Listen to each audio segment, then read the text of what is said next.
Peter from Oxford Business Group, and I'd like to ask, how do you replicate the model of Davao to a bigger scale? I cannot do it under the present circumstances structure. Wala, masasabi ka talaga. Kaya kung gusto ko, sabihin ko na sa inyo, let us all reform, including me. So I'll do away with my two mistresses. That would be a good start for everybody. President must be kaawa naman ako. Well, anyway, if I were to do it, I'll just say that we will study 6 months to 1 year. Pag walang nangyari sa administrasyon ko, I commit to you today, I will resign.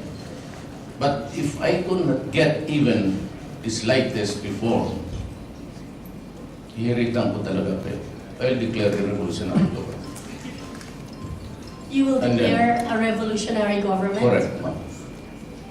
I will, if Cory did it, why can't I? Then I can start with the cleansing.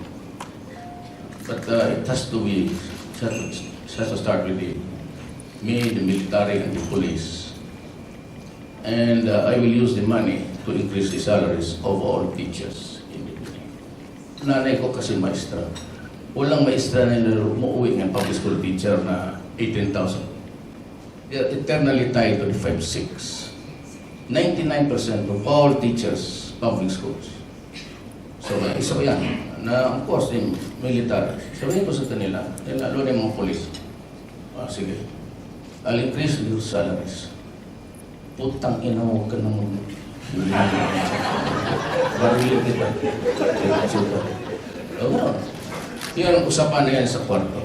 Ang prangka-prangkahan na lang, huwag na tayong pakurnehan dito. So, okay, hirit lang talaga kita.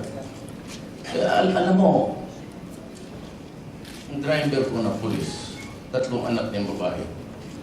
Every enrollment time, piram siya. So sabihin ko siya, what is your type of pay? Sabi niya, sir, 1,500 na lang.